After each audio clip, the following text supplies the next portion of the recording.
ये मेरा बेटा लग रहा है इस टाइम, मैं माँ लग रही हूँ, क्योंकि मैं गल गई वैक्स की तरह, मोमबत्ती की तरह, नमक की तरह। 32 साल हवन कुंड में बैठी हूँ मैं, 12 साल जमीन पे सोई हूँ बेटा मैं। मेरे बच्चे बहुत छोटे थे, आपको सुन के बड़ा दुख हुआ। मैं नहीं सोई कि मेरी रीढ़ की हड्डी को मैंने आराम नहीं लेने देना।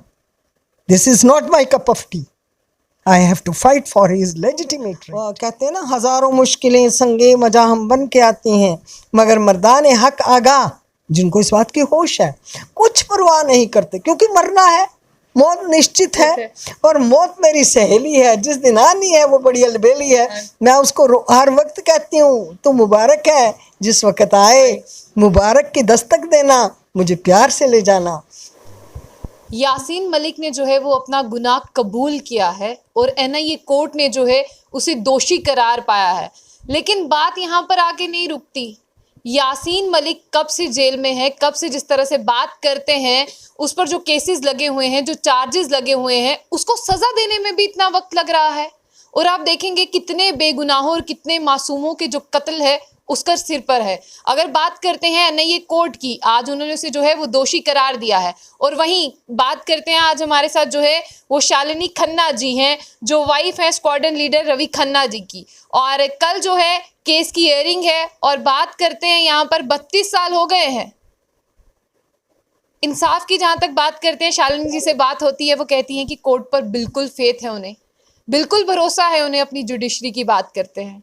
लेकिन फिर भी हम इनसे जानना चाहते हैं, कल कोर्ट की हियरिंग है, इनके विचार सुनना चाहते हैं। और इनसे जब बात करते हैं बहुत सी हिम्मत मिलती है। और 32 सालों से जो है ये हर एक चीज़ को जो है वो फेस कर रही हैं, उसके बारे में भी जानते हैं। कल जम्मू में जो है एनआईए कोर्ट में जो है वो सुनवाई है टाटा कोर्ट में, और इनसे जानते हैं। मैम, सबसे पहले मैं आपसे ये जानना चाहूँगी, 32 साल एक बहुत लंबा अरसा है, हाँ जी। कहाँ पर देरी हो गई? इंसाफ मिलने में देरी हो गई, होना नहीं चाहिए था। नहीं होना चाहिए। 30 साल पहले हो जाते, 2 साल ले लेते जी, ज़्यादा से ज़्यादा बड़ा कुछ इकट्ठा करना पड़ता है, 2 साल काफ़ी। अगर आज ये 17 का केस 22 में इसका फैसला आ रहा है, वो भी 22 मई में, तो आप ये सोच लीजिए कहीं पर तो इन्होंने केस को एक्सपेडाइट किया है, कुछ दिखाया है और फैक्ट्स फिगर्स इकट्ठे किए हैं, तभी तो इंसाफ होने को जा रहा है। अदरवाइज तो उसी तरह ठंडे बस्ते में पड़ा रहता जैसे 32 साल पहले पड़ा हुआ था। तो मौजूदा सरकार जो है उसका हमें तहे दिल से शुक्रगुजार होना चाहिए कि वो हर एक सच के आधार पर जो कुछ है वो हमारी जो माननीय अदालतें हैं वो अपना फैसला सुनाएंगी। हमें भरोसा होना चाहिए पूरा, और मुझे पूरा भरोसा है, क्योंकि मुझे पहले भी इंसाफ कोर्ट से ही मिला है, अभी भी इंसाफ मुझे कोर्ट से जहाँ मिला। तक आपकी पेंशन की भी बात करते हैं, उसके लिए भी आप कोर्ट का दरवाज़ा खटखटाया आपने, वहीं से इंसाफ मिला। हर एक को यकीन होना चाहिए कि जो हमारा कोर्ट है, जो हमारी जुडिशरी है, वो हमें इंसाफ देगी। लेकिन 32 वर्ष एक बहुत लंबा अरसा, जिसमें बहुत सी ज़िंदगी जी जाती है, वो इंसाफ मांगने में लगा दिए। लेकिन इससे क्या लगता है आपको कि अगर इससे पहले इंसाफ मिला होता तो ज़िंदगी कैसी होती? इससे पहले इंसाफ मिला होता शायद मैं पहले लंबी नींद सो जाती। मेरे लिए भी मतलब अगर मैंने इंतज़ार किया है तो आज मेरे लिए, मैं खुशी के उस मुकाम पर हूँ। आज मैं आपको बता नहीं सकती कि 32, अभी तो टाडा कोर्ट का अभी आना है, कल सुनवाई जो है उसका रिज़ल्ट आना है। ये तो भी टेरर फंडिंग का हुआ है सिर्फ। तो हमारे पूरे हिंदुस्तान को इस बात का आज बड़ी खुशी मनानी चाहिए। देर आए दुरुस्त आए, आखिरकार जो कुछ भी फैसला आया है वो जितना भी, चाहे कोई टैक्स पेयर है चाहे नॉन टैक्स पेयर है, क्योंकि हमारे जो गरीब लोग हैं उन्होंने भी तो जीवन जीना है, हमारे देश में पैदा हुए हैं। तो घर में एक ज़्यादा कमाने वाला होता है, 2 कमज़ोर होते हैं, सारे मिलके बैठ के खाते हैं ना, बड़ी खुशी की बात है। लेकिन सबको इस बात में योगदान देना चाहिए और खुशी मनानी चाहिए कि आज वो टाइम आया है। अगर इसने देशों से भीख मांग के, विदेशों से भीख मांग के ये फंड इकट्ठा करके टेरर फैलाया है, तो क्या हम लोग सारे मिलके इकट्ठे होके अपने पूरे देश को सीधी राह पर नहीं चला सकते? जी खुद जियो, औरों को भी जीने दो। मैं तो कहती हूँ बेसिक मंत्रा, बेसिक फार्मूला यही है हर एक घर में, अपने बच्चों के लिए, अपने आने वाली पीढ़ियों के लिए। बस एक तो अपने बच्चों को हष्ट पुष्ट दिमागी तौर पर निरोगी तभी रहेंगे वो, और ड्रग्स की तरफ या गंदगी की तरफ, वल्गैरिटी की तरफ, नीचता की तरफ, रिश्वतखोरी की तरफ, बर्बादी की ओर तभी वो लोग जाएंगे जिनके घर रेत की फाउंडेशन पे खड़े हैं, और जिनके स्ट्रॉन्ग फाउंडेशन पे घर खड़े हैं, जिनको राष्ट्र सर्वोपरि है।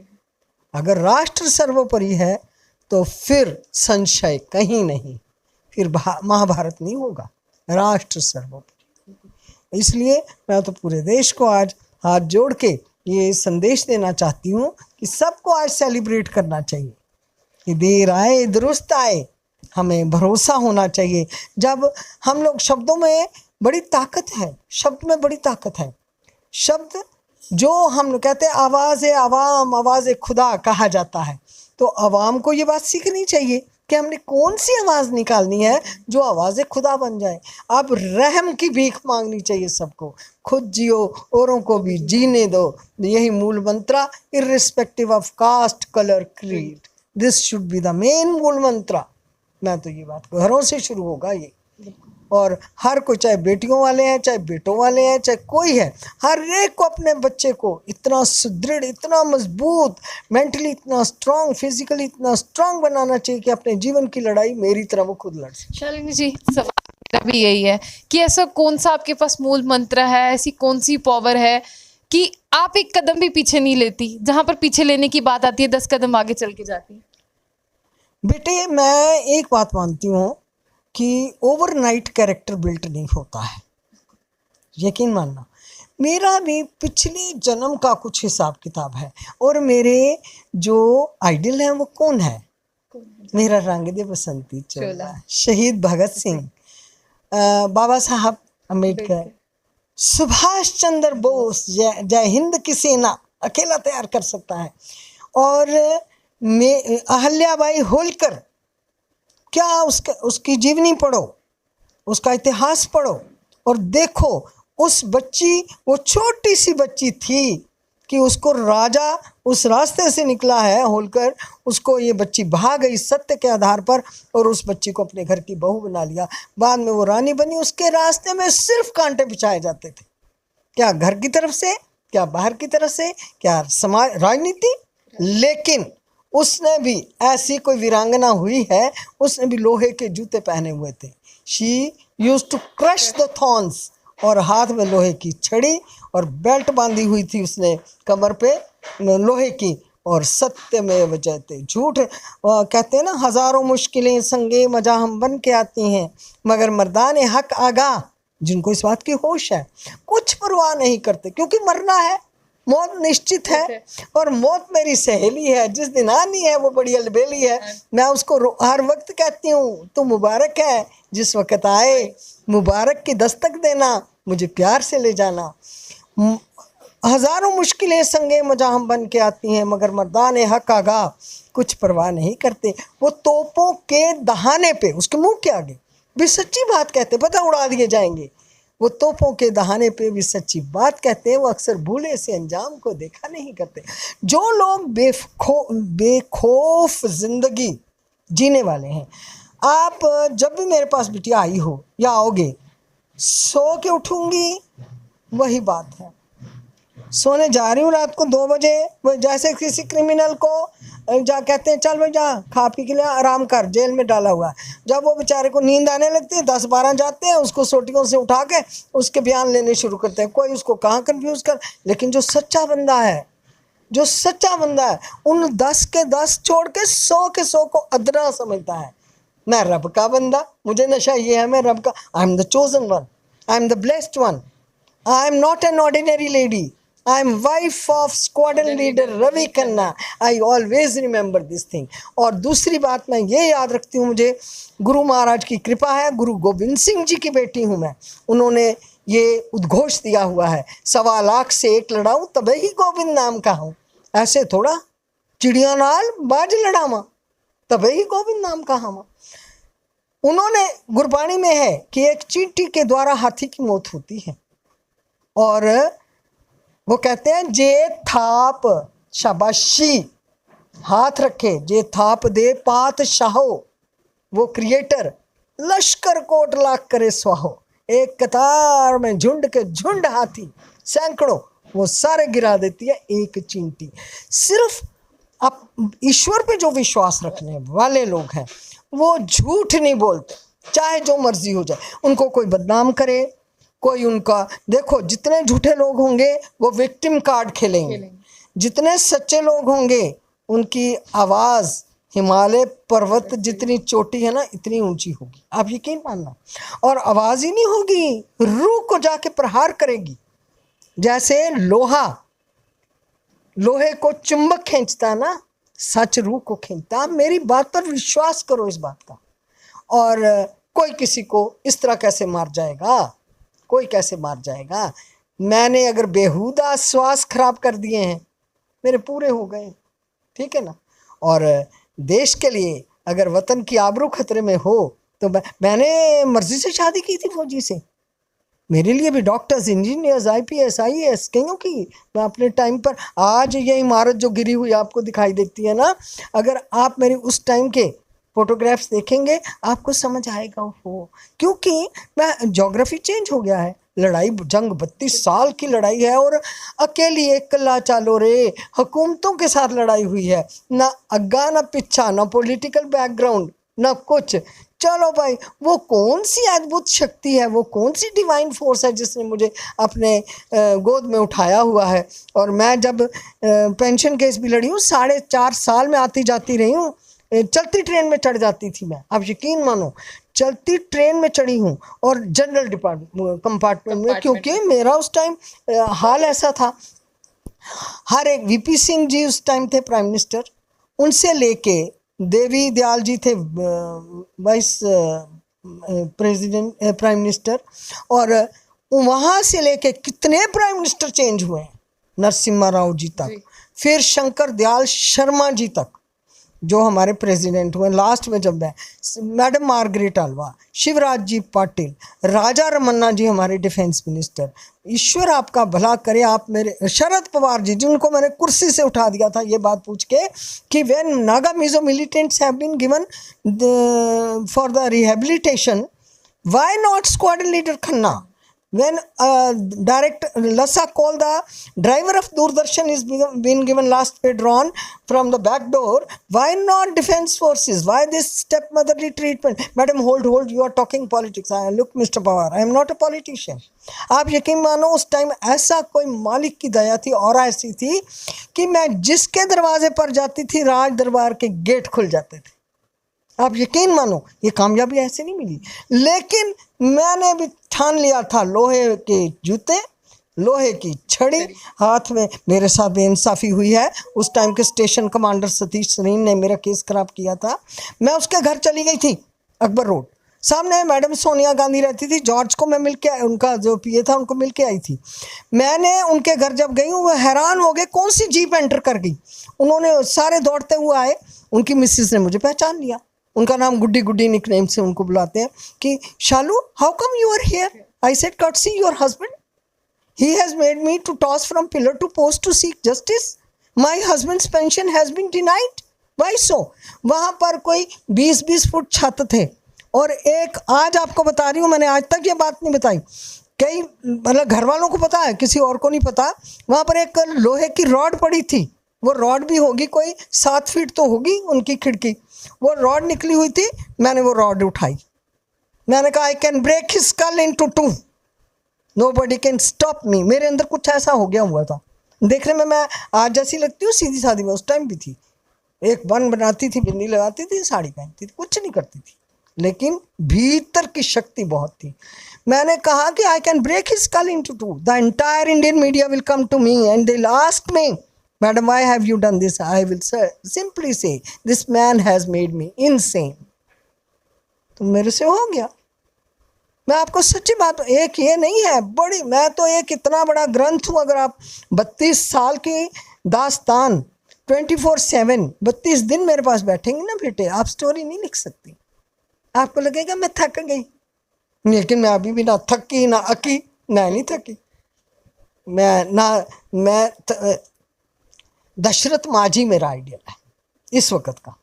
जिस बंदे ने अपने प्रेम की खातिर पहाड़ में से रास्ता निकाला, कई प्रदेश जोड़ दिए बिहार में, तो मेरे प्रेम से 11 साल मैं मैरिड रही हूँ, फौजी के साथ 2 ढाई 3 साल रही होंगी मैं टोटल।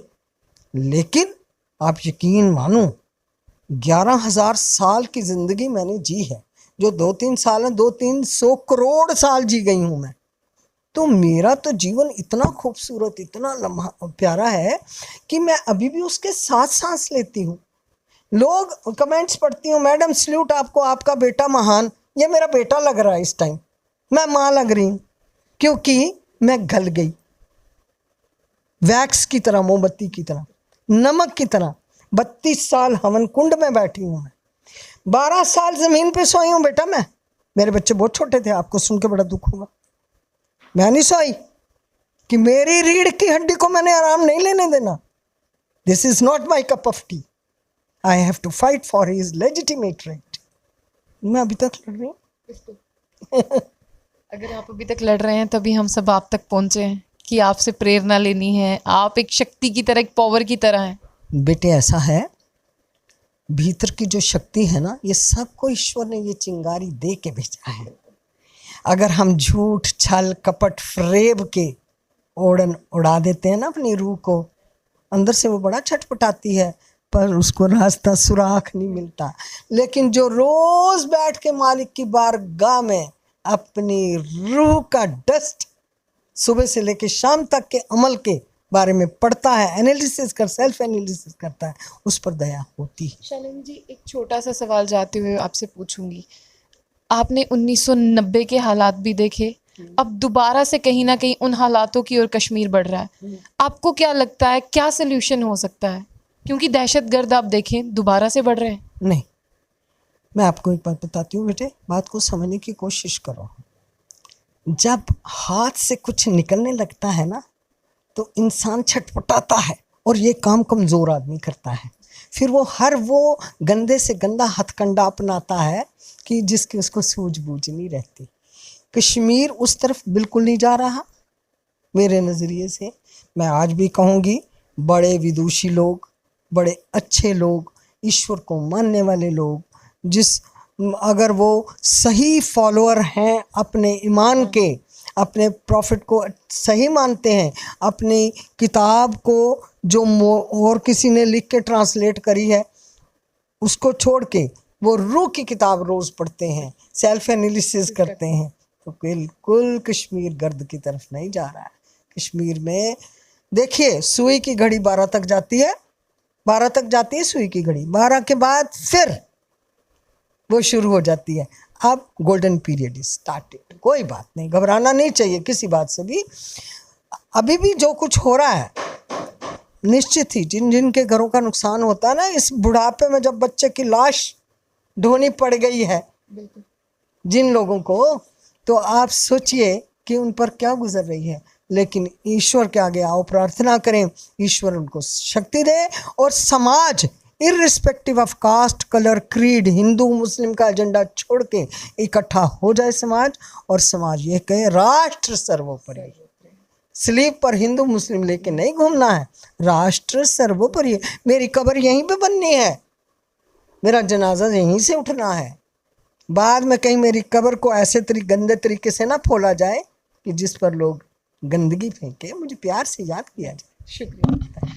कहते हैं ना, मन के हारे हार और मन के जीते जीत। तो शालिनी जी की अगर हम बात सुने तो शालिनी जी ने कभी हार मानी ही नहीं जिंदगी में, और जिसने हार नहीं मानी यानी वो खुद भी जीत गया, और उसने जिस तरह से समाज में जो है वो भी जीत हासिल कर ली है। और एक ही बात इन्होंने कही स्टार्ट से एंड तक कि राष्ट्र सर्वोप्रिय है। हर किसी को जात, मजहब, जाति भेदभाव से उठकर सोचना है और अपने राष्ट्र के बारे में सोचना है। और कल जिस तरह से सुनवाई है, फिर से एक बार जो इनसे मुलाकात होगी। तो ऐसी और भी अपडेट्स के लिए देखते रहिए जंग बुलेटिन न्यूज़। आशिया खान के साथ, अल्लाह हाफिज़।